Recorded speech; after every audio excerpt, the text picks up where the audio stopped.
வணக்கம் மக்களே. இன்னைக்கு நம்ம கருப்பு படத்தை தான் பார்க்க போறோம். படத்தோட ஒன்ல என்ன பாத்தீங்கன்னா, தான் பொண்ணோட ஆபரேஷனுக்காக சென்னைக்கு வர இந்திரன்ஸ் கிட்ட இருந்து திருடங்களோ 60 பவுன் நகையை கொள்ளையடிச்சிட்டு போயிடுறாங்க. அதை போலீஸ் கண்டுபிடிச்சாலும் 45 பவுன் நகை தான் கிடைக்கும், அதை நீங்க கோர்ட்டு மூலமா தான் வாங்கிக்கணும்னு சொல்லிடுறாங்க. ஆனா கோர்ட்ல இவங்களுக்காக வாதாடுற ஆர்ஜே பாலாஜியோ அவங்க கிட்ட இருந்து ஃபீஸை கலெக்ட் பண்றதுக்காக 4 மாசம் கேஸை ஓட்டிடுறாங்க. இதனால கோர்ட்டுக்குள்ள இருக்கிற கருப்பணசாமி கிட்ட நான் பிரச்சனையை சொல்லி இந்திரன்ஸ் வேண்டாரு. இதனால கருப்புசாமியா வர சூர்யாவோ நம்ம ஆர்ஜே பாலாஜியை தண்டிக்க வராருங்க.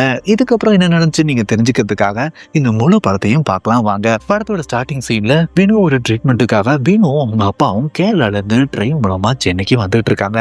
அப்ப ட்ரெயின் பெசிங் பிரிட்ஜ் கிட்ட நின்றுட்டு இருக்கும் போது அங்க இருந்து சூளமேடு பக்கம்ன்றதுனால 2 பேருமே ட்ரெயினை விட்டு இறங்குறாங்க. அப்ப அங்க வர திருடங்களோ பினு கழுத்துல இருக்கிற செயினையும் அவங்க அப்பா கையில இருக்கிற பேகையும் புடுங்கிட்டு போயிடுறாங்க. இது ஒரு பினுவோட அப்பாவோ பக்கத்துல இருக்க போலீஸ் ஸ்டேஷன்ல போய் என் பேக்ல 60 பவுன் நகை இருந்துச்சு, அதை திருடிட்டு போயிட்டாங்கன்னு கம்ப்ளைண்ட் கொடுக்குறாங்க. ஏன் பினுவோட அப்பா 60 பவுன் நகையை பேக்ல எடுத்துட்டு வந்தாருன்னு பாத்தீங்கன்னா, பினுவுக்கு லிவர் ஃபெயிலியர் ஆயிடுச்சுங்க. உடனே சென்னையில லிவர் டிரான்ஸ்பிளேட் பண்ணி ஆகணும், அதுக்கு 25 இருந்து 30 லட்சம் வரைக்கும் செலவாகும் சொல்லியிருக்காங்க. அதுவும் பினுவுக்கு வாமிட்ல ரத்தம் வந்துருச்சுன்னா அந்த ஆபரேஷனும் பண்ண முடியாதான். அதனாலதான் அவசர அவசரமா பேக்ல அந்த 60 பவுன் நகையை எடுத்துட்டு வந்து இங்க எடுத்து அந்த ஆபரேஷன் பண்ணலான்னு அவர் பிளான் பண்ணிருக்காரு. அடுத்த நாள் காலையில போலீஸ் ஸ்டேஷன்ல சந்தேகப்படக்கூடிய நபர்களை அழைச்சி விசாரணை பண்ணிட்டு இவங்க தான் அவங்க கிட்ட திருநாங்களான்னு சொல்லிட்டு நம்ம பீனுவையும் அவங்க அப்பா கிட்டையும் இவங்க தான் அடையாளம் காட்ட சொல்றாங்க. அதுல 2 பேரும் அடி தாங்க முடியாம நாங்க சத்தியமா தெரியல, எங்களை எப்படியாவது இங்க இருந்து வெளியே அனுப்பிடுங்கன்னு சொல்றாங்க. கடைசியில பாத்தீங்கன்னா அவங்க தான் இவங்க நகையை திருடியிருக்காங்க. போலீஸும் அதை கண்டுபிடிச்சிடுறாங்க. ஆனா அந்த ஸ்டேஷனை சென்ற லேடி இன்ஸ்பெக்டரோ ரெக்கவர் பண்ண நகையில இருந்து 15 பவுன ஆட்டையை போட்டுட்டு அந்த 15 பவுனை திரும்ப அந்த 2 பசங்க செலவு பண்ணிட்டாங்க. 45 பவுன் நகை தான் இருக்குன்னு சொல்லி நம்ம பினுவோட அப்பா கிட்ட காமிக்கிறாங்க. ஆனா இந்த நகையை நீங்க கோர்ட்டு மூலமா தான் வாங்கிக்கணும்னு சொல்றாங்க. அப்பதான் ஸ்டேஜ்ல இருக்கிற கான்ஸ்டபிளோ நம்ம பினுவோட அப்பா கிட்ட நான் சொன்னேன்னு சொல்லிட்டு பேபி கண்ணன்ற அந்த அட்வொகேட்டை போய் பாருங்கன்னு சொல்லிட்டு அவரோட விசிட்டிங் கார்டு அவர்கிட்ட கொடுக்குறாங்க. இந்த கோர்ட்ல பாத்தீங்கன்னா மிஸ்டர் அண்ட் மிஸ்ஸஸ் சங்கரனுக்கு சார்பா பிரீத்தின்னு ஒரு அட்வொகேட் ஆஜராகிறாங்க. அவங்களோட கேஸ் என்னன்னு பாத்தீங்கன்னா 2007 மிஸ்டர் சங்கரனும் அவரோட இடத்த ஸ்டோன் பிரதர்ஸ்க்கு லீஸுக்கு விடுறாரு. அவங்களும் அதுல ஜிடி பிஸ்கெட் ஃபேக்டரின்னு ஒண்ணு நடத்திட்டு வராங்க. ஆனா லீஸ் முடிஞ்சதுக்கு அப்புறமும் அந்த ஃபேக்டரியை அவங்க அதுல நடத்திட்டு வராங்க. இதனால சங்கரனும் அவங்க மேல கோர்ட்ல கேஸ் ஃபைல் பண்ணிருக்காங்க. இதை கவர் அப் பண்றதுக்காக ஸ்டோன் பிரதர்ஸோ சங்கரன் ஆள் அனுப்பிச்சு எங்களை அடிச்சுட்டதா சொல்லி கையில கட்டெல்லாம் போட்டுட்டு அவங்க புட்டப் கேஸ் போட்டிருக்கதா பிரீத்தி சொல்றாங்க. ஆனா அந்த கேஸோட இன்வெஸ்டிகேட்டிங் ஆபீசரும் நம்ம ஸ்டோன் பிரதர்ஸ் கிட்ட காசு வாங்கிட்டதுனால அவங்களுக்கு அடிப்பட்டது உண்மைதான்னு போய் சொல்லிட்டு போயிடுறாரு. இதனால பிரீத்தியோ அடிப்பட்ட ஸ்டோன் பிரதர்ஸ் ஒருத்தர்கிட்ட இப்ப நீங்க கையில கட்டு போட்டிருக்கிறதுனால கையை தூக்க முடியாது, ஆனா அடிப்படாததுக்கு முன்னாடி எப்படி கையை தூக்குறீங்கன்னு சொல்லி கேட்கும் போது அவரு மறந்து போய் கையை நல்லா மேல தூக்கிடுறாருங்க. இது மூலமாவே அவங்க போலியா தான் கட்டு போட்டிருக்காங்கன்னு ப்ரூவ் பண்ணிடுறாங்க. ஆனா ஸ்டோன் பிரதர்ஸ் சார்பா ஆஜராகிற பேபி கண்ணனும் என்னோட ஆர்கியூமெண்ட் எல்லாமே ஸ்டேட்மெண்ட்டா அவங்க முன்னாடி ப்ரொடியூஸ் பண்ணிருக்கேன்னு ஜட்ஜு கிட்ட சொல்றாரு. முக்கியமா 5ஆம் நம்பர் பேஜை பார்க்க சொல்றாரு. இப்படியே சிம்பாலிக்கா அவ்வளவு கமிஷன் தர போறதா சொல்றதுனால நம்ம ஜட்ஜும் mister and missus Sankaran stone பிரதர்ஸை தாக்குனது மட்டும் இல்லாம அவங்க இடத்தையும் சேதப்படுத்திருக்காங்க. இதுக்காக அவங்க ரிமாண்ட்ல போடணும், ஆனா வயசானவங்களா இருக்கிறதுனால ஜாமீன் தொகை 1 லட்ச ரூபா கட்டிருங்க, அதுக்கப்புறம் கோர்ட்டோட பர்மிஷன் இல்லாம நீங்க அந்த இடத்துக்கே போகக்கூடாதுன்னு தீர்ப்பு சொல்லிடுறாரு. இதனால பேபி கண்ணனும் பிரீத்தி கிட்ட இந்த கோர்ட்டே என்னோட கண்ட்ரோல்ல தான் இருக்குன்னு சொல்லிட்டு அங்க இருந்து ஸ்டைலா கிளம்பிடுறாருங்க. பினுவை கூட்டிட்டு கோர்ட்டுக்கு வர பினுவோட அப்பாவோ அங்க இருக்கிற பூசாரி கிட்ட இது என்ன கோயில்னு சொல்லி கேட்கிறாருங்க. அவரோ இதான் வேட்ட கருப்புசாமி, கோர்ட்ல தீர்க்க முடியாத பிரச்சனைய கூட மிளகா அரைச்சி நம்ம கருப்பசாமி உடம்புல பூசி உங்க குறைங்க சொன்னா அவர் தீர்த்து வைப்பாருன்னு சொல்றாரு. இதுக்கப்புறம் கோர்ட்ல நம்ம பினுவோட அப்பா சுகுமாரன் கேஸுக்காக ஆஜராகிறாரு பேபி கண்ணன். ஆனா இந்த சம்பந்தப்பட்ட ஸ்டேஷன்ல இருந்து யாருமே வராதனால ஜட்ஜோ இந்த கேஸை இந்த மாசம் 21ஆம் தேதிக்கு தள்ளி வச்சிடறாருங்க. திரும்ப 21ஆம் தேதி பினுவும் சுகுமாரனும் கோர்ட்டுக்கு வரும்போது பேபி கண்ணனும் அவங்களோட ஜூனியர்ஸும் பினுவோட காசுலயே பிரியாணியும் வாங்கி சாப்பிடுறாங்க. அன்னைக்கு செஷனுக்கான 10,000 ரூபாய் ஃபீஸையும் பினு கிட்ட இருந்து வாங்கிடுறாங்க. ஆனா நம்ம பேபி கண்ணனோட அசிஸ்டன்ட்டும் இவங்க கேஸ் இழுத்தடிக்கிறதுக்காகவே ஸ்டேஷன்ல இருக்கிற கான்ஸ்டபிள் கிட்ட நாங்க சொல்ற வரைக்கும் நீங்க கோர்ட்டுக்கு வரக்கூடாதுன்னு சொல்லிட்டு 500 ரூபாய் லட்சமா கொடுத்துறாங்க. அப்பதான் பினுவோ பேபி கண்ணன் கிட்ட திருடு போன எங்களோட 60 பவுன் நகையில 45 பவுன் தான் ரெக்கவர் பண்ண முடிஞ்சதா லேடி ஆபீசர் சொன்னதா சொல்றாங்க. உடனே நம்ம பேபி கண்ணனும் அந்த லேடி ஆபீசர் கிட்ட ஏன் நீங்க 15 பவுன எஃப்ஐஆர்ல என்ட்ரி போடலன்னு சொல்லி கேட்கறாங்க. உடனே அவரும் ஏதா இருந்தாலும் நேர்ல வந்து பேசுன்னு சொல்லிடுறாங்க. இதனால பேபி கண்ணனும் அந்த லேடி ஆபீசர் ஸ்டேஷனுக்கு முன்னாடியே அவங்களை எடுத்து போராட்டம் பண்றதுக்காக ஆட்களை கூட்டிட்டு வந்துடுறாங்க. இதனால அந்த லேடி ஆபீசரோ இவங்க போகணும்னா நான் என்ன பண்ணணும்னு சொல்லி கேட்கறாங்க. உடனே பேபி கண்ணனும் நீங்க மறைச்சு வச்சிருக்க அந்த 15 பவுன் நகையை கொடுக்கணும்னு சொன்ன உடனே அவங்களும் அதை கொடுத்துட்றாங்க. அது மட்டும் இல்லாம அவங்க போராட்டத்தை கூட்டி வந்த ஆட்களுக்கும் பணம் கொடுக்கணும்னு சொல்லிட்டு அதே லேடி ஆபீசர் கிட்ட அவங்க மாமலுக்கும் வாங்கின காசையும் வாங்கிட்டு வந்துடுறாரு. ஆனா பேபி கண்ணனும் அவர் ரெக்கவர் பண்ண 15 பவுன் நகையை நம்ம சுகுமாரன் கிட்ட இருந்து மறைச்சிட்டு அந்த 15 பவுன் நகைக்கு பதிலா அந்த லேடி போலீஸ் கிட்ட இருந்து அவங்க மாமலுக்கு வாங்கின காசை வாங்கிட்டு வந்தேன்னு சொல்லிட்டு முதல்ல சுகுமாரன் கையில கொடுத்துடுறாருங்க. அதுக்கப்புறம் நமக்காக தான் இந்த போராட்டக்காரங்க எல்லாம் வந்திருக்காங்க, அவங்களுக்கும் பணம் தேவைப்படும் சொல்லிட்டு நம்ம சுகுமாரன் கையில கொடுத்த அதே பணத்தை வாங்கி அவங்க கிட்ட கொடுத்துறாரு. இதுக்கப்புறம் பேபி கண்ணனும் இவங்க கிட்ட ஒவ்வொரு செஷனுக்கும் ஃபீஸும் அவங்க ஜூனியர் சாப்பிடறதுக்கான காசையும் வாங்கிட்டு 4 மாசம் இந்த கேஸை இழுத்தடிச்சிடறாரு. இந்த நேரத்துல பினுவோட உடம்பும் மோசமாயிட்டே வருதுங்க. இதுக்கப்புறம் சுகுமாரனும் நம்ம பினு கிட்ட நாளைக்கு கோர்ட்ல நம்மளுக்கு கண்டிப்பா நகை கிடைச்சிரும், அதை வித்து உன்னோட ஆபரேஷன் பண்ணிட்டு இங்க இருந்து கிளம்பி போயிடலாம்னு சொல்றாங்க. ஆனா நம்ம பினுவோ அவங்க நம்ம கிட்ட இருக்கிற பணத்தை புடுங்கதான் பாக்குறாங்க. அதனால கடைசி வரைக்கும் அவங்க கிட்ட இருந்து நம்ம கோல்ட வாங்கவே முடியாது, பேசாம நம்ம இங்க இருந்து கிளம்பி போயிடலாம்னு சொல்லிட்டு அதுலபடி சொல்றாங்க. ஆனா சுகுமாரனும் பினு கிட்ட நாளைக்கு நம்ம நகை கண்டிப்பா கோர்ட்ல கிடைக்கதான் போகுது, அதை வித்து உன் ஆபரேஷன் நான் பண்ணலாம் போ, எனக்கு நம்பிக்கை இருக்குன்னு சொல்றாங்க. அடுத்த நாள் கோர்ட்ல டாக்குமெண்ட் எல்லாத்தையும் சப்மிட் பண்ணிடுறாங்க. ஸ்டேஷன்ல இருந்து கான்ஸ்டபிளும் வந்துடுறாரு. கரெக்டா நம்ம ஜட்ஜு தீர்ப்பு சொல்ற சமயத்துல ஏதோ ஒரு எமர்ஜென்சில அவர் அங்க இருந்து கிளம்ப போறாருங்க. அப்ப சுகுமாரனும் ஜட்ஜு கிட்ட என் நகையை நீங்க கொடுத்துட்டு எங்க வேணாலும் போங்க, நான் 4 மாசமா அழிஞ்சுக்கிட்டு இருக்கேன்னு சொல்றாரு. ஆனா ஜட்ஜோ அதை கண்டுக்காம அங்க இருந்து கிளம்பி போயிடுறாருங்க. இதுக்கப்புறம் ஜட்ஜோ நம்ம பேபி கண்ணனை கூப்பிட்டு சுகுமாரன் அப்படி நடந்துட்டு இருக்காத அவரை பயங்கரமா திட்டிடுறாங்க. இதனால நம்ம பேபி கண்ணனும் நம்ம சுகுமாரன் கிட்ட ஜட்ஜு கிட்ட எப்படியா பேசுவீங்கன்னு சொல்லி கேட்கிறாரு. அப்ப சுகுமாரனும் கடைசி வரைக்கும் நீங்க பணத்தை என்கிட்ட இருந்து புடுங்கிறதுக்காக கேஸை இழுத்து எடுப்பீங்களே தவிர முடிக்க மாட்டீங்கன்னு கோவமா சொல்லிடுறாருங்க. இதனால நம்ம பேபி கண்ணனை அடியாலோ நம்ம சுகுமாரனை பலாருன்னு அரைஞ்சிடறாரு. அப்ப பேபி கண்ணனும் சுகுமாரன் கிட்ட கடைசி வரைக்கும் நீ எப்படி அந்த நகையை வாங்குறேன்னு நானும் பாக்குறேன்னு சொல்லிட்டு அங்க இருந்து போயிடுறாரு. இதுக்கப்புறம் சுகுமாரனும் வேட்டக்கருப்பு கோயிலுக்கு பக்கத்துல உட்கார்ந்துருக்காரு. அப்ப அங்க வர்ற ஒரு நபரோ நானும் 30 வருஷத்துக்கு முன்னாடி ஒரு கேஸ் நடத்துறதுக்கு தான் இங்க வந்தேன், ஒரு ஆக்சிடென்ட்ல என் ஃபேமிலி அவங்க எல்லாமே இறந்து போயிட்டாங்க, நான் மட்டும் பொழைச்சுக்கிட்டேன், ஆனா எங்க ஏரியா எம்எல்ஏவோ நானும் இறந்து போயிட்டா சொல்லி என் சொத்தை எல்லாமே எழுதி வாங்கிட்டாரு. இதுக்கப்புறம் நான் உயிரோட இருக்கேன்னு சொல்றதுக்காகவே கேஸ் நடத்த இங்க வந்திருந்தேன். என் கிட்ட இருக்கிற பணம் புடுங்குற வரைக்கும் 17 வருஷம் அந்த கேஸை நடத்தினேன், அதுக்கப்புறம் எதுவுமே பண்ண முடியல. கட்சியில இவங்க கொடுக்குற 5-10க்காக இந்த கோர்ட்டுக்குள்ளே வேலை செய்யறேன், நான் உயிரோட இருக்கிறது ப்ரூஃப் எதுவும் இல்லாதனால எனக்கு பேய்னே பேர் வச்சதா சொல்றாங்க. இதுக்கப்புறம் சுகுமாரனுக்கோ பூசாரி சொன்னது ஞாபகம் வந்து அவரும் மிளகா அரைச்சு கருப்பு மேல பூசுறாருங்க. இந்த பக்கம் ஸ்டோன் பிரதர்ஸோ நம்ம பேபி கண்ணனுக்கு பார்ட்டி கொடுத்துட்டு இருக்காங்க. அப்ப அங்க கருப்பு சாமியா வர சூர்யாவோ ஸ்டோன் பிரதர்ஸ் ஆள்களை எல்லாத்தையுமே அடிச்சு போட்டுட்டு கடைசியில நம்ம பேபி கண்ணனு கிட்ட வராரு. பேபி கண்ணனும் போதையில இருக்கிறதுனால வந்திருக்கிறது கருப்பு சாமின்னு அவருக்கு தெரியலங்க. இதுக்கப்புறம் கருப்பு சாமியோ நம்ம பேபி கண்ணனுக்கு நரகத்தை காமிச்சதுக்கு அப்புறம் தான் வந்திருக்கிறது கடவுள்னு அவர் புரிஞ்சுக்கிறாரு. இதுக்கப்புறம் கருப்பு சாமியோ பேபி கண்ணன் கிட்ட நீ சுகுமாரனுக்கு அந்த நகையை வாங்கி கொடுக்காதனால உனக்கு தண்டனை கொடுக்க போறேன்னு சொல்றாரு. உடனே பேபி கண்ணனும் கோர்ட்ல இருக்கிறவங்களை கவனிக்கிற விதத்துல கவனிச்சு நாளைக்கே நான் சுகுமாரனுக்கு நகையை மீட்டு கொடுக்குறேன்னு சொல்றாரு. ஆனா கருப்பு சாமியோ என்கிட்டயே லெஞ்சம் கொடுப்பேன்னு சொல்றியான்னு சொல்லிட்டு கோவத்துல கீழே நெருப்பை கொளுத்திட்டு தலையில நேரம் அந்த நெருப்புக்குள்ள நம்ம பேபி கண்ணனை இறக்க போறாருங்க. அப்ப பேபி கண்ணனும் நீங்க என்ன தண்டிச்சீங்கன்னா நியாயத்தையே கொல்ற மாதிரி ஆயிடும்னு சொல்றாரு. உடனே அவர் இறக்குறத நிறுத்திடுறாரு. அப்ப பேபி கண்ணனும் நம்ம கருப்பு சாமிக்கு கோர்ட்ல லெஞ்சம் கொடுக்குறேன்னா வேலையே நடக்காது, அப்படி நீங்களே நேர்ல வந்து நேர்மையா அந்த நகையை அவங்க கிட்ட வாங்கி கொடுத்துட்டீங்கன்னா அதுக்கப்புறம் என்ன தண்டிங்கன்னு சொல்லிடுறாருங்க. அதுக்கு கருப்பு நீ சொன்ன மாதிரியே நேர்மையா அந்த நகையை நான் மீட்டு கொடுத்துட்டேன்னா அன்னைக்குதான் அவனோட கடைசி நாள்னு சொல்லிட்டு அடுத்த நாள் காலையிலேயே நம்ம சுகுமாரன் சார்பா வக்கீலா நம்ம கருப்பு ஆஜராகிறாரு. நம்ம கருப்பு கோர்ட்டுக்குள்ள நுழையும் போது நிறைய பேர் பெட்டிஷன் கொடுத்துக்கிட்டு இருக்காங்க. அப்ப அவர் ஓரமா நின்றுட்டு இருக்கத பாக்குற அங்க இருக்கிற ஒரு வக்கீல் அக்காவோ இப்படி நின்றுட்டு இருந்தா வேலைக்கு ஆகாதுன்னு சொல்லிட்டு நம்ம கருப்பை கூட்டிட்டு போய் அவங்களோட பெட்டிஷனையும் கருப்போட பெட்டிஷனையும் ஃபைல் பண்றாங்க. இதுக்கப்புறம் ஜட்ஜோ சுகுமாரோட கேஸை கூப்பிடும் போது நம்ம கருப்பு தான் முன்னாடி வராரு. ஆனா அந்த சமயத்துல நம்ம கருப்பை பெட்டிஷனை ஃபைல் பண்றதுக்கு ஒரு அக்கா ஹெல்ப் பண்ணாங்களே, அந்த வக்கீல் அக்காவும் இன்னும் 2 பேருமே சேர்ந்து வந்து நாங்க தான் சுகுமாரோட வக்கீல்னு சொல்றாங்க. இதனால முதல்ல இதுல யாரு சுகுமாரோட வக்கீலை கண்டுபிடிங்க, நாளைக்கு ஆஜராகுங்கன்னு ஜட்ஜி சொல்லிடுறாருங்க. அப்ப கோர்ட்ல இருக்கிற பீத்தியோ கருப்பு கிட்ட புதுசா வர வக்கீல் கிட்ட இந்த 3 பேர் சேர்ந்து இப்படிதான் பண்ணுவாங்கன்னு சொல்லிட்டு அவங்களோட கேபின் கிட்ட கூட்டிட்டு போறாங்க. அப்ப கருப்போ பேசாம நீங்க அதை வாபஸ் வாங்கிருங்கன்னு சொல்லிட்டு அவங்க கிட்ட ரெக்வஸ்ட் பண்ணி கேட்கறாங்க. ஆனா அந்த 3 பேருமே உங்களோட கேஸ்ல 45 பவுன் நகைன்றதுனால அதுல எனக்கு ஒரு ஷேரை கொடுங்க, நாங்க வாபஸ் வாங்கிறோம்னு சொல்றாங்க.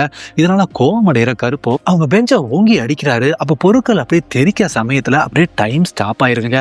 அவங்க ஸ்டண்ட் ஆகி இருக்கிற சமயத்துல நம்ம கருப்போ பிரீத்தி கிட்ட மட்டும் தான் கடவுள்ன்றத காமிச்சு அந்த 3 பேர்கிட்ட இருக்கிற பெட்டிஷனை கிழிச்சு போட சொல்றாங்க. அவர் கிழிச்சு போட்டுறாங்க. அப்ப இது வெளியில இருந்து பாக்குற நம்ம பேபி கண்ணனும் நம்ம கருப்பு கிட்ட உங்களோட பவரை யூஸ் பண்ணாம நீங்க நேர்மையா அந்த நகையை மீட்டு கொடுக்கணும்னு சொல்லிட்டு நம்ம கருப்பு கிட்ட சத்தியம் வாங்கிட்டு போயிடுறாரு. இதுக்கப்புறம் கண்மணின்றவங்களும் நம்ம மினிஸ்டர் மேலேயே செக்ஸுவல் அசால்ட் கேஸ் போட்டிருக்காங்க. அப்ப மினிஸ்டர் சார்பா ஆஜராயிருக்கிறது பேபி கண்ணன், நம்ம கண்மணி சார்பா ஆஜராயிருக்கிறது பேபி கண்ணனோட அடியால இருக்கிற வக்கீலுங்க. இதனால அவர் அடியாளுக்கு காசை கொடுத்து அந்த கேஸை ஏறிங் வராத மாதிரி இவர் பண்ணிடுறாரு. இதை தெரிஞ்சுக்கிற நம்ம கண்மணியும் வேற ஒரு வக்கீல அந்த கோர்ட்டுக்கு கூட்டிட்டு வராங்க. ஆனா பேபி கண்ணனும் அவங்களோட ஆட்கள் மூலமா அந்த புது வக்கீலோட கார்லயே கல்லை தூக்கி போட்டு அந்த காரை சேதப்படுத்திடுறாங்க. இதை பார்த்து பயந்து போன அந்த வக்கீலோ அங்க இருந்து கேஸை வாங்காமலே போயிடுறாரு. அப்ப கண்மணியோ நம்ம பேபி கண்ணன் கிட்ட வேற ஒரு வக்கீல நான் நிச்சயமா பாப்பேன்னு சொல்றாங்க. உடனே நம்ம பேபி கண்ணனும் அந்த கேஸ் ஃபைலை சுத்தி ஒரு கர்ச்சிப்பை கட்டி கீழே போட்டுட்டு, இங்க உங்க முன்னாடியே 1000 பேர் இருக்காங்க, யாராவது ஒருத்தர் இந்த கேஸ் ஃபைலை எடுத்தா நீங்க அவரை வச்சு கேஸை வாதாடிக்கணும்னு சொல்றாங்க. ஆனா யாருமே அந்த கேஸ் ஃபைலை எடுக்க வரலங்க. இத வக்கீலா இருக்கிற கருப்பும் கோவத்தோட பாக்குறாரு. ஆனா அவரால் எதுவுமே பண்ண முடியல. இதுக்கப்புறம் கருப்போ சுகுமாரன் தங்கி இருக்கிற லாகிலே தங்குறதுக்காக ட்ரெயின் ஏறதுக்காக ரயில்வே ஸ்டேஷன்ல நிக்கிறாங்க. அங்க நம்ம பிரீத்தியும் வந்துடுறாங்க. வந்த பிரீத்தி கிட்ட உனக்கு என்ன வேணும்னு கருப்பு கேட்க, உடனே பிரீத்தியோ இடிச்சு விழுகிற நிலைமையில இருக்கிற கோர்ட்டோ ஆப்பிள் ஆபீஸ் மாதிரி ஹைடெக்கா மாறணும், பெண்டிங்ல இருக்கிற 27,000 கேஸும் சீக்கிரமா க்ளோஸ் ஆகணும், எப்போதும் கோர்ட்டுக்குள்ள பொய் சொல்லிட்டு இருக்கிற லாயரோ பொய் சொல்ல முடியாம திணறணும்ன்றாங்க. இதுக்கப்புறம் பிரீத்தியோ கருப்பூட சேர்ந்து ட்ரெயின்ல போயிட்டு இருக்காங்க. அப்ப பாபிகானோட அடியால இருக்கிற வக்கீலோ ஆட்களோட அந்த ட்ரெயின்குள்ள வராரு. இதை பார்த்த உடனே பிரீத்தியோ நம்ம கருப்போ அவங்க ஆட்களை எல்லாத்தையுமே அடிச்சு போட்டுற மாதிரி நினைச்சு பாக்குறாங்க. ஆனா கண்ணை முடிச்சு பார்த்தா அது மாதிரி எதுவுமே நடக்கிறாங்க. அதுக்கு காரணம் என்னன்னு பாத்தீங்கன்னா, நம்ம கருப்புக்கு பக்கத்துல உட்காந்துருக்க வெனுவோ அவங்கள பார்த்து பயந்து போய் நம்ம கருப்போட கையை பிடிச்சிருக்காங்க. அதனாலதான் அவர் எதுவுமே பண்ணாம இருந்துடுறாரு. இதுக்கப்புறம் அடியும் வக்கீலும் அவங்க ஆட்களை கூட்டிட்டு அங்க இருந்து கிளம்பி போயிடுறாருங்க. இதுக்கப்புறம் பிரீத்தியும் கருப்பும் சுகுமாரோட லாட்ஜுக்கு வராங்க. அப்ப பிரீத்தியோ பினு கிட்ட இங்க கோர்ட்டு பக்கத்துல இருக்கிற கடையில பிரியாணி சூப்பரா இருக்கும், நீ அங்க சாப்பிடணும்னு சொல்றாங்க. அப்ப பினுவோ எனக்கு ஏற்கனவே தெரியும், 4 மாசமா 2 லட்சத்துக்கு உங்களோட வக்கீல் ஆளுகளுக்கே நான் வாங்கி கொடுத்துருக்கேன். எனக்கும் அந்த பிரச்சனை எல்லாம் முடிஞ்ச உடனே ஒரு நாள் எங்க அப்பாவோட சேர்ந்து அந்த பிரியாணியோட டேஸ்ட்டை பார்க்கவும் ஆசைதான். ஆனா கடைசி வரைக்கும் இந்த கோல்டு எங்களுக்கு கிடைக்காதுதான் நினைக்கிறேன். ஏன்னா இந்த திருடு போன நகையை கூட போலீஸ் கண்டுபிடிச்சு கொடுக்கலன்னு சொல்றாங்க. இப்போ பிளாஷ்பேக்ல பாத்தீங்கன்னா போலீஸ் சந்தேகப்படுற ஆளுகளை போட்டு அடிச்சிட்டு இருப்பாங்க பாத்தீங்களா. அப்ப 2 பேரு நாங்க இதை எடுக்கல, எங்களை அடிக்க வேணாம்னு சொல்லுங்கன்னு சொல்லுவாங்க. அப்ப நம்ம சுகுமாரனும் யாரையும் அடிக்க வேணாம், ஆனா இந்த நகையினாலதான் என் பொண்ணுக்கு ஆபரேஷன் பண்ண போறேன், அதனால தயவு செய்து யார் எடுத்தாலும் கொடுத்துருங்கன்னு சொல்லுவாரு. இதை கேட்டவன தான் அந்த அழுது நடிக்கிற அந்த 2 பேருமே நாங்க தான் அந்த நகையை எடுத்தோம், பேசாம அந்த பொண்ணுகிட்டே கொடுத்துருங்கன்னு அந்த இடத்த சொல்லியிருப்பாங்க. அந்த திருடன் கிட்ட இருந்த இறக்கம் கூட இந்த போலீஸ் கிட்டையும் கோர்ட்டு கிட்டையும் இல்லைன்னு சொல்லிட்டு நம்ம பினு வருத்தப்படுறாங்க. அடுத்த நாள் கோர்ட்ல ஆஜராகிற நம்ம கருப்போ ஜட்ஜி கிட்ட சுகுமாரனும் அவரோட கோல்ட வாங்குறதுக்காக 4 மாசம் இந்த கோர்ட்ல அலைஞ்சிட்டு இருக்கதா சொல்றாரு. அப்ப ஜட்ஜோ சரியான ப்ரூஃப் இருந்தா அவருக்கு அப்பவே கிடைச்சிருக்கும். அது மட்டும் இல்லாம கோர்ட்டை அவமதிக்கிற முறையில நம்ம பினுவோ ஸ்லீவ்லெஸ்ல ட்ரெஸ் போட்டிருக்கதா குறையும் சொல்றாங்க. அப்ப பினுவோ என் ட்ரெஸ் குறையா பாத்தீங்கன்னா குறை என் ட்ரெஸ்ல இல்ல, பாக்குறவங்க கண்ணு தான் இருக்குன்னு சொல்றாங்க.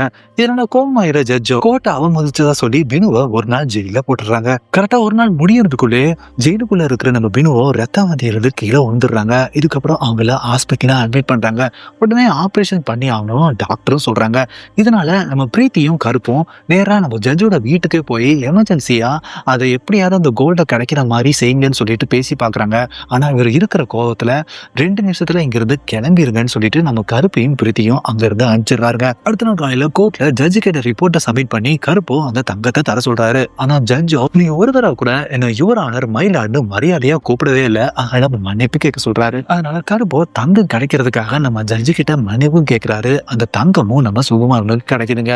ஆனா அவர் தங்கம் வாங்கின கையிலேயே ஹாஸ்பிட்டல்ல இருந்து அவங்க பொண்ணு இறந்து போயிட்டுதான் நியூஸ் வருது. இதனால அப்செட் ஆகிற சுகுமாரனும் கருப்பு கிட்ட நீங்க தங்கத்தை மீட்டு கொடுத்தீங்க, அதனால என் பொண்ணை இப்ப இறந்து போயிட்டா, இனிமேலும் இந்த தங்கத்தை வச்சு நான் என்ன பண்ண போறேன்னு சொல்லி நம்ம கருப்பு கையிலே கொடுத்துட்டு அழுதுபடியே ஒரு ஓரமா போய் உட்காந்துறாருங்க. அப்ப அங்க வர பேபி கரனும் கருப்பு கிட்ட அன்னைக்கு நைட்டு நீங்க ஜட்ஜை மீட் பண்ணும் போதே அவர்கிட்ட லஞ்சத்தை கொடுத்தீங்கன்னா இந்நேரம் அந்த பொண்ணு உயிரோட இருந்திருப்பா. இதோட நம்ம சேலஞ்சும் ஓவர் ஆயிடுச்சு, இனிமேல இது என்னோட டெரிட்டரி தான், நீங்க இங்க இருந்து கிளம்புங்கன்னு சொல்லிடுறாரு. இதுக்கப்புறம் கண்மணியோ என் கேஸ் ஃபைலை என்கிட்ட கொடுத்துருங்கன்னு சொல்லிட்டு அந்த அடியாள் வக்கீல் கிட்ட கேட்கிறாரு. ஆனா அந்த அடியாள் வக்கீலோ பேபி கண்ணன் மாதிரியே அந்த கேஸ் ஃபைல கீழே போட்டுட்டு இங்க இருக்கிற ஏதாவது வக்கீலோ அதை எடுத்துட்டாங்கன்னா இந்த கேஸ் ஃபைல உங்களுக்கே கொடுத்துறேன்னு சொல்றாரு. அப்ப அங்க இருக்கிற கருப்போ அந்த கேஸ் ஃபைலை எடுத்து நம்ம கண்மணி கிட்ட கொடுக்குறாங்க. உடனே நம்ம அடியாலும் அவங்க ஆட்களும் நம்ம கருப்பை அடிக்க வராங்க. ஆனா கருப்போ அவங்க எல்லாத்தையுமே அடிச்சு போட்டுறாங்க.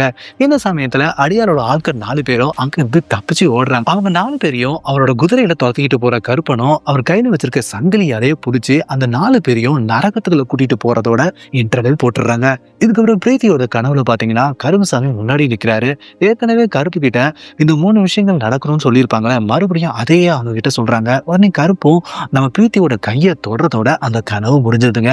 எந்திரிச்சு பார்த்தா பிரீத்தியோட பக்கத்துல நம்ம கண்மணியோட கேஸ் ஃபைல் இருக்கு. இதனால பிரீத்தியும் அந்த கேஸ் ஃபைல் எடுத்து கண்மணியை மீட் பண்ணி என்ன நடந்ததுன்னு சொல்லிட்டு விவரம் கேட்கறாங்க. கண்மணியும் மினிஸ்டருக்கு பிஏவா ஒர்க் பண்ணிட்டு இருந்திருக்காங்க. ஒர்க் பண்ண சமயத்துல அடிக்கடி அவங்க தொட்டு பேசும்போது இவங்க அப்பா வயசுல இருக்கிறதுனால தப்பா எடுத்துக்கலங்க. ஆனா ஒர்க் விஷயமா டெல்லிக்கு போகும்போது நம்ம மினிஸ்டரோ கண்மணியை ரேப் பண்ணிருக்காரு. இதுக்கப்புறம் கண்மணியோ போலீஸ் ஸ்டேஷன்ல கம்ப்ளைண்ட் கொடுத்திருக்காங்க. அவங்க கம்ப்ளைண்ட் எடுக்க மறுத்தது மட்டும் இல்லாம மிரட்டி நம்ம கண்மணியை மறுபடியும் மினிஸ்டர் கிட்டேயே வேலைக்கு போக வச்சிருக்காங்க. இதுக்கப்புறம் மினிஸ்டரோட கட்சி தோத்ததுக்கு அப்புறம் தான் இவங்க கேஸே ஃபைல் பண்ணிருக்காங்க. ஆனா அந்த கேஸோ பேபிகரனுக்கு தெரிஞ்ச வக்கீல் கிட்ட ஃபைல் பண்ணதுனால அவரோ எப்போதுமே இந்த கேஸை வாபஸ் பண்றதுக்காக தான் வற்புறுத்தி இருந்திருக்காரு.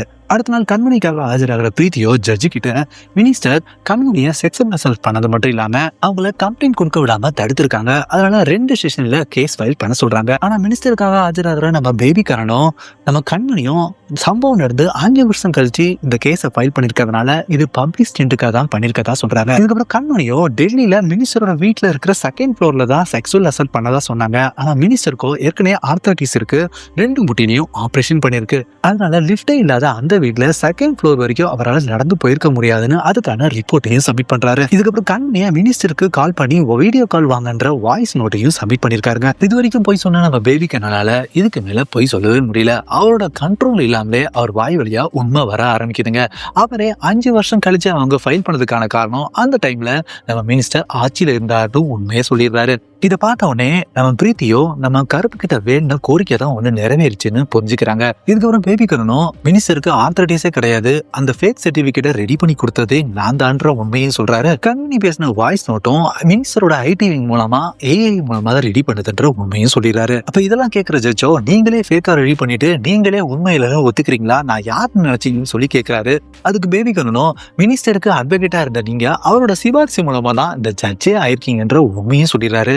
இதை கேட்டு கோமார ஜட்ஜோ இனிமேல் அவன் என்ன பண்றான் பாருன்னு சொல்லிட்டு அங்க இருக்கிற ஆட்கள் மூலமா நம்ம பேபிகரனை வெளியே அனுப்புறாரு. அப்ப வெளியே போற பேபிகரனும் நீங்களும் நானும் பேசின வாய்ஸ் ரெக்கார்ட்ஸ் எல்லாத்தையுமே விஜிலன்ஸ்க்கு அனுப்பிடுவேன்னு சொல்லிக்கிட்டே போறாருங்க. பேபிகரன் வெளியே வந்ததுக்கு அப்புறம் தான் அவரால் மட்டும் கோர்ட்டுக்குள்ள பொய் சொல்ல முடியல, மற்ற அட்வொகேட்டால்ஸையும் பொய் சொல்ல முடியாதனால தான் வெளியே அவங்க கிளைண்ட்ஸ் எல்லாமே அவங்க பிடிச்சி திட்டுறத பாக்குறாருங்க.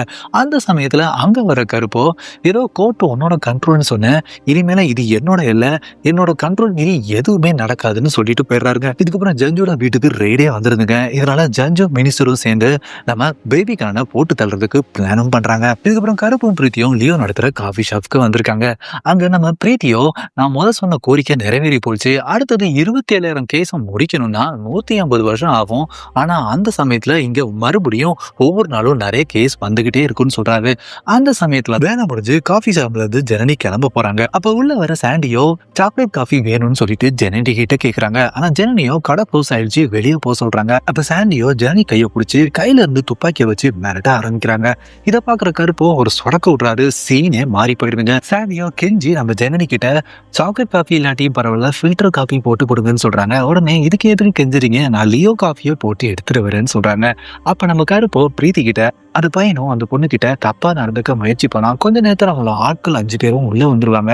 இதை பார்த்தவொடனே காஃபி கடை ஓனரும் அந்த 5 பேரை சுட்டு கொண்டுருவாங்க. இதுனால அவரு மேல கேஸ் விழுவும். அந்த கேஸை தான் நான் இப்ப தடுத்து நிறுத்திட்டு தான் சொல்றாரு. இனிமேல என் எல்லைக்குள்ள எந்த வித தப்புமே நடக்காது, அதனால புது கேஸ் எதுவுமே வராதுன்னு பிரீத்தி கிட்ட சொல்றாருங்க. இதுக்கப்புறம் கருப்போட எல்லைக்குள்ள ஒரு வீட்டுல திருட வர்றவங்களும் மனசு மாதிரி அந்த பீரோவில் இருக்கிற துணியெல்லாம் அடுக்கி வச்சுட்டு போறாரு. ஒருத்தரை வெட்ட வராரு. அந்த சமயத்துல மனசு மாதிரி இளநியை வெட்டி அவர்கிட்ட கொடுக்குறாருங்க. இதனால எந்த வித கேஸும் வராததுனால கோர்ட்டே காலியா இருக்குது. இதனால கோர்ட்டோ பழைய கேஸை எல்லாத்தையுமே விசாரிக்க ஆரம்பிக்கிறாங்க. இதெல்லாம் பாக்குற நம்ம கோர்ட்ல இருக்கிற மக்களோ இதுக்கெல்லாம் காரணம் கருப்புன்ட்டு கருப்பு கோயிலுக்கு வந்து இனிமே நாங்க எந்த வித தப்பும் பண்ண மாட்டோம்னு சொல்றாங்க. இதுக்கு பிரீத்தியோ கருப்பு கிட்ட 10 நாள்ல 4000 கேஸ் சால்வ் பண்ணதா சந்தோஷமா சொல்றாங்க. மக்கள் எல்லாம் கருப்பு சாமியை கும்பிடுறத பாக்குற நம்ம பேபி கண்ணனும் முதல்ல இந்த கோயிலை காலி பண்ணி ஆகணும்னு சொல்லிட்டு நைட் ஒரு நைட்டா ஆட்களை அனுப்பிச்சு காலி பண்ண ட்ரை பண்றாரு. ஆனா அங்க இருக்கிற கருப்போ அவங்க அனுப்பிச்ச ஆட்களை எல்லாத்தையுமே போட்டு தள்ளிடுறாருங்க. இதுக்கப்புறம் அவங்களோட ஆளுக்கு நம்ம பேபி கண்ணன் கால் பண்ணி முடிச்சாச்சான்னு சொல்லி கேட்கிறாரு. ஆனா போன் எடுக்கிற கருப்போ நீ அனுப்பிச்ச ஆளுகளை எல்லாத்தையுமே முடிச்சாச்சு, கார் ஓட்டிட்டு இருக்கும் போது நீ போன் பேசாத, ஏதாவது லாரி வந்து இடிச்சிட போகுதுன்னு சொல்லிட்டு போனை கட் பண்றாரு. ஆனா அடுத்த செகண்டே ஜட்ஜ் அமிச்ச ஸ்டெப் பிரதர்ஸோட லாரியோ நம்ம பேபி கண்ணனோட காரை இடிச்சு கரெக்டா நம்ம கருப்போட எல்லைக்குள்ள அவர் காரை தள்ளி விட்டுருதுங்க. பேபி கண்ணனை கொல்றதுக்காக எல்லைக்கு வெளியில இருந்து ஓடி வர ஸ்டோன் பிரதர்ஸோ எல்லைக்குள்ள வந்த உடனே அவர் அடிபட்டு கிடக்கிறத பார்த்துட்டு உடனே ஹாஸ்பிட்டலுக்கு போலான்னு சொல்றாரு. உடனே அந்த எல்லைக்கு வெளியே கூட்டு வந்தவொடனே மறுபடியும் கொல்ல ட்ரை பண்ணி எட்டி உதைக்கிறாங்க. உடனே பேபி கண்ணன் மறுபடியும் அந்த எல்லைக்குள்ள வந்து விழுகிறாருங்க. திரும்ப எல்லைக்குள்ள வர நம்ம ஸ்டோன் பிரதர்ஸோ அவங்கள மறுபடியும் ஹாஸ்பிட்டலுக்கு கூட்டு போகணும்னு சொல்றாங்க. இதை பாக்குற நம்ம பேபி கண்ணனுக்கோ கருப்போட கண்ட்ரோல்ல இருக்கிறதுனாலதான் உள்ளுக்குள்ள எந்த வித தப்பும் நடக்க மாட்டேங்குதுன்னு புரிஞ்சுக்கிறாருங்க. இதையே வீடியோ எடுத்து நம்ம ஜட்ஜு கிட்டையும் காமிக்கிறாரு. இன்னும் நம்மளனா நேர்லயே போய் காட்டுறேன்னு சொல்லிட்டு அவரை கார்ல ஒரு இடத்துக்கு கூட்டிட்டு வராரு. அந்த பிரீத்தியோ அவங்க கார்ல கருப்பை கூட்டிட்டு வராங்க. பின்னாடி கார்லயே வர ஸ்டோன் பிரதர்ஸோ நம்ம பிரீத்தியோட காரை பின்னாடி இருந்து பயங்கரமா இடிக்கிறாங்க. இடிச்சதுக்கு அப்புறம் கடவுள் நம்ம பக்கத்திலே இருக்கிறதுனால பயப்படாத நம்ம பிரீத்தியோ காரை முன்னாடி வேகமா ஓட்டிட்டு போய் ஸ்டெயிலா திருப்பி நம்ம ஸ்டோன் பிரதர்ஸ்க்கு காருக்கு முன்னாடியே நின்றுட்டு இருக்காங்க. அப்பதான் கருப்போ எனக்கு எல்லைக்குள்ளதான் பவர் இருக்கு, இங்க பவர் இல்லை, உடனே எல்லைக்குள்ள காரை வேகமா ஓட்டிட்டு போன்னு சொல்றாங்க. இதனால பிரீத்தியோ ரிவர்ஸ்லயே காரை வேகமா ஓட்டிட்டு போய் ஸ்டெயிலா திருப்பி நேரா எல்லைக்குள்ள காரை ஓடுறதுக்காக வேகமா போயிட்டு இருக்காங்க. ஆனா அங்க இருக்கிற நம்ம பேபிக்கனோட ஆட்களோ 2 காரை வச்சு எல்லைய பிளாக் பண்ணி நிக்கிட்டு இருக்காங்க. ஆனா கருப்போ அவரோட ஸ்ட்ரிக்கு மூலமா காரை திருப்பி கட் பண்ணி ஸ்ட்ரெயிட்டா எல்லைக்குள்ள அவரோட காரை கொண்டு போயிடுறாருங்க. இதுக்கப்புறம் ஸ்டோன் பிரதர்ஸும் எல்லைக்குள்ள காரை வேகமா ஓட்டிட்டு வராங்க. அப்ப பிரீத்தியோட கார்ல இருந்து இறங்குற கருப்போ கையில இருக்கிற பெரிய அருவா எடுத்துட்டு வேகமா ஓடி போய் அந்த காருக்கு நடுவுல ஒரு பெரிய கீரலை போட்டு அந்த பக்கம் போயிடுறாரு. உடனே கார் 2ஆ பிளந்து 2ஆ போகுதுங்க. இதை பேபி கண்ணன் காருக்குள்ள இருக்கிற ஜட்ஜோ நேர்ல பார்த்து ஷாக் ஆறாருங்க. இதுக்கப்புறம் ஜட்ஜோ சாமி கூட நம்ம விளையாடக்கூடாது, பேசாம நம்ம வேற கோர்ட்டுக்கு டிரான்ஸ்பர் ஆயிடலாம்னு சொல்றாரு. ஆனா பேபி கண்ணனும் சாமிக்கு அந்த எல்லைக்குள்ளதான் பவர் இருக்கு, பேசாம எல்லைக்கு வெளியில நம்ம கோர்ட்டை ரீலோகேட் பண்ணிடலாம்னு சொல்றாரு. அப்ப ஜட்ஜோ தலைக்கு மேல இருக்க ரூஃப் இடிஞ்சு விடுகிற மாதிரி இருக்கு, அதை சரி பண்ணுங்கன்னு சொன்னேன், அதுவே 6 மாசத்துல இன்னும் சரி பண்ணல, அவங்க ஏன் கோர்ட்டை ரீலோகேட் பண்ண போறாங்க, நீ இங்க கிடந்த சாவு, நான் டிரான்ஸ்பர் வாங்கிட்டு போறேன்னு சொல்லிட்டு அங்கிருந்து கிளம்ப போறாரு. அப்பதான் பேபி கண்ணனும் எனக்கு ஒரே ஒரு ஹெல்ப் மட்டும் பண்ணுங்கன்னு சொல்றாரு. அதோட அங்க சீனை கட் பண்ணிடுறாங்க. இதுக்கு ஒரு பேபி கண்ணோட வக்கீல்ஸ் எல்லாமே கோர்ட்டுக்கு வராங்க. அந்த கோர்ட்டோட படிக்கட்டுல 10 பேருக்கு மேல எழுந்தாலே இடிஞ்சு விழுந்துரும், 20 பேர் ஏறதுனால அந்த படிக்கட்டு இடிஞ்சு விழுங்குங்க. இதுக்கப்புறம் கோர்ட்டுக்குள்ள போய் பார்த்தா கோர்ட்டு மேல இருக்க ரூஃபோ இடிஞ்சு நம்ம ஜட்ஜ் மேல ஒரு அவரு இறந்து கிடக்குறாரு. இப்போ பிளாஷ்பேக்ல பாத்தீங்கன்னா நம்ம பேபி கண்ணனும் எனக்கு ஒரே ஒரு ஹெல்ப் பண்ணிட்டு போங்கன்னு சொல்லி ஜட்ஜு கிட்ட சொல்லியிருப்பார்ல, அடுத்த செகண்டே நம்ம ஜட்ஜை பேபி கண்ணன் கொண்டுறாரு. கொன்னதுக்கு அப்புறம் அவங்க பாடியை கொண்டு வந்து கரெக்டா அங்க கோர்ட்டுக்குள்ள போட்டுட்டு அவங்க ஆட்கள் மூலமாவே மேல இருக்கிற ரூஃபை உடைச்சு கரெக்டா ஜட்ஜு மேல போட்டு சர்ச்சையெல்லாம் நடந்த ஆக்சிடென்ட் மாதிரி மாத்திடுறாருங்க. கோர்ட்டுக்குள்ளேயே நம்ம ஜட்ஜோட உயிருக்கே பாதுகாப்பு இல்லைன்னு சொல்லிட்டு பேபி கண்ணனும் அவங்களோட வக்கீல்கள் எல்லாமே போராட்டம் நடத்துறாங்க. இதனால சட்டசபையில எதிர்கட்சியும் எதிர்ப்பும் தெரிவிக்கிறாங்க. இதனால கவர்மெண்டோ ஸ்ரீபெரும்புத்தூர்ல இருக்கிற ஐடி பார்க்ல டெம்பரரியா அந்த கோர்ட்டை ரீலோகேட் பண்ணிடுறாங்க. அப்ப கருப்போ கோர்ட் ரீலோகேட் ஆனதால நீ கேட்ட மாதிரியே கோர்ட் அட்வான்ஸா மாறிச்சுன்னு சொல்றாரு. ஆனா பிரீத்தியோ இது உங்க ஏரியா இல்லாதனால அந்த கோர்ட்டோ இப்ப நம்ம பேபி கண்ணனோட கண்ட்ரோல்ல இருக்குன்னு சோகமா சொல்றாங்க. இதுக்கப்புறம் கூகுள் ஆபீஸ் மாதிரி இருக்கிற நம்ம புது கோர்ட்டுக்கு எல்லாரும் வராங்க. இன்னைக்கு ஈவினிங் தான் இனாகிரேஷன் இருக்கு, அதுக்கு எல்லாரும் வந்துருங்கன்னு ஜட்ஜும் கூப்பிடுறாங்க. இதுக்கப்புறம் நம்ம கண்மணி கேஸுக்கு மினிஸ்டர் சார்பா வந்திருக்கிற நம்ம பேபி கண்ணனும் அவரோட க்ளோசிங் ஆர்குமெண்ட்டை ஸ்டேட்மெண்ட்டா வச்சிருக்கேன்னு சொல்லிட்டு புது ஜட்ஜு கிட்ட கொடுக்குறாரு. முக்கியமான பாயிண்ட் 5ஆம் நம்பர் பக்கத்துல இருக்குன்னு சொல்லிட்டு மறுபடியும் லஞ்சம் கொடுக்கறதுக்கு ட்ரை பண்றாங்க. அப்ப பிரீத்தியோ என்னோட க்ளோசிங் ஆர்குமெண்ட்டோ ஸ்டேட்மெண்ட்டா ப்ரொடியூஸ் பண்ணியிருக்கேன், அதுல முக்கியமான பாயிண்ட் 6ஆம் நம்பர் பக்கத்துல இருக்குன்னு சொல்றாங்க. அதை பார்த்த உடனே ஜட்ஜுக்கு வேர்வையே வந்துருது. உடனே அவரோ மினிஸ்டர் தான் தப்பு பண்ணதுன்னு கன்ஃபார்ம் ஆயிடுச்சு, அதனால அவருக்கு 3 years ஜெயிலும் காம்பன்சேஷனா நம்ம 75 lakhs நம்ம கண்மணிக்கு கொடுக்கணும்னு தீர்ப்பு சொல்லிடுறாரு. அதுக்கப்புறம் நம்ம ஜட்ஜுக்கே லஞ்சம் கொடுக்கறதுக்கு ட்ரை பண்ணதுனால நம்ம பேபி கண்ணனுக்கோ விஜிலன்ஸை என்கொயரி பண்ண வைக்கணும், என்கொயரி முடிகிற வரைக்கும் அவர் கோர்ட்ல பிராக்டிஸ் பண்ணக்கூடாதுன்னு சொல்லிடுறாருங்க. அப்ப பேபி கண்ணனோ எல்லாம் விட அதிகமா லஞ்சம் கொடுத்துட்டியான்னு சொல்லி பிரீத்தி கிட்ட கேட்கறாங்க. பிரீத்தியோ வெளியே போய் பாரு உனக்கே புரியுன்றாங்க. அப்ப அவர் வெளியே போய் பார்க்கும் போது இங்க எல்லையிலயும் ஒரு பெரிய கருப்புசாமி கோயில் கோயில் இருக்கு. இங்க அத காவல் கருப்புன்னு கூப்பிடுறாங்க. அங்க இருக்கிற மக்கள் எல்லாருமே பயந்து போய் அந்த கருப்பு சாமியை கும்பிடுறாங்க. அதுக்கப்புறம் பிரீத்தி கூட நம்ம ஜட்ஜு கிட்ட 6ஆம் நம்பர் பக்கத்துல முக்கியமான பாயிண்ட் இருக்குன்னு சொல்லியிருப்பாங்கல்ல, அதுல காவல் கருப்பு துணைன்னு அருவாவை வரைஞ்சு வச்சிருக்காங்க. அதை பார்த்து பயந்துதான் நம்ம ஜட்ஜோ கரெக்டான தீர்ப்பையும் கொடுத்திருக்காரு. இப்ப பிளாஷ்பேக்ல பாத்தீங்கன்னா கருப்போ பிரீத்தி கிட்ட, எனக்கு புதுசா கவுட் மாறி இருக்கிற இடத்துல பவர் இல்லாம இருக்கலாம், ஆனா மக்கள் கிட்ட என்னோட பயம் இருக்கும். அதனால கருப்போட ஐடியா படி பழைய பூசாரியும் நம்ம பிரீத்தியும் சேர்ந்து இந்த இடத்துல ஒரு புது கருப்பு சாமி கோயில வச்சிருக்காங்க. அதனாலதான் அதை பார்த்து மக்கள் இப்ப அதே பயத்தோட இருக்காங்க. இதுக்கு ஒரு புது கோட்டு கிட்ட நம்ம கருப்போ பேபி கண்ணனை மீட் பண்றாரு. அப்ப பேபி கண்ணனும் கருப்பு கிட்ட, எனக்கு உங்களுக்கு இங்க பவர் இல்லைன்னு தெரிஞ்ச மாதிரி மக்களுக்கும் தெரிஞ்சா எல்லாமே மாறி போயிடுன்றாரு. அப்ப கருப்போ, இந்த இடத்தோட பவரை கிளிம்ஸா லைட்டா காமிச்சா போதும், இல்ல நேர்மைக்கு மாறிடுவாங்க, நேர்மைக்கு அடிக்ட் ஆனதுக்கு அப்புறம் மறுபடியும் திரும்ப தப்பு பண்ண மாட்டாங்கன்னு சொல்லிட்டு அங்க இருந்து போயிடுறாருங்க. இதுக்கப்புறம் இனாகரேஷன் நடந்துகிட்டு இருக்கும் போது அங்க அவங்க ஆட்களோட வர பேபி கண்ணனும் அங்க இருக்கிற கோட்டை ஆளுகள் எல்லாத்தையுமே அடிச்சு துன்புறுத்துறாரு. அப்பயும் அது சாமி வருதான்னு பார்த்துட்டு இருக்காருங்க. அப்பயும் வரல. இதனால நேரா நம்ம பிரீத்தியை நோக்கி துப்பாக்கியால சுடுறாரு. அந்த சமயத்துல புல்லட் ரீச் ஆகிறதுக்கு முன்னாடி புல்லட்டை தடுக்கிற மாதிரி ஒரு போலீஸ் ஜீப் வருதுங்க. அதுல கருப்போ சிங்கம் சூர்யா மாதிரி வந்து இறங்குறாங்க. வந்த உடனே நம்ம பேபி கண்ணன் ஆட்கள் எல்லாத்தையுமே காட் மோட்ல அடிச்சு போடுறாரு. இதை பார்த்த உடனே சுத்தி இருக்கிற ஆட்கள் எல்லாமே வந்திருக்குது காவல் கருப்பு சாமினாரு நம்பிட்டு கையெடுத்து கும்பிட ஆரம்பிச்சிடுறாங்க. இங்கேயும் கடவுள் வந்துட்டாருன்னு சொல்லிட்டு நம்ம பேபி கண்ணனும் பக்கத்துல இருக்கிற நம்ம பிரீத்தியோட கழுத்துல கத்திய வைக்கிறாங்க. உடனே நம்ம கருப்பு ஒரு சொடக்கு போட்ட உடனே கோயில் முன்னாடி எல்லாரும் வந்துடுறாங்க. அங்க கோயில்ல நெஜ கருப்பு சாமி மாதிரி நம்ம கருப்பும் முன்னாடி நின்றுட்டு இருக்காரு. உடனே பேபி கண்ணன் ஆட்கள் எல்லாமே அவரை அடிக்கிறதுக்கு ஓடி போறாங்க.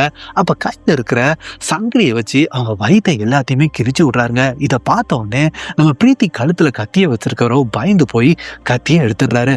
அதுக்கப்புறம் நம்ம பேபி கண்ணனை கருப்பம் அடிச்சு இப்படி பறக்க விடுறாரு.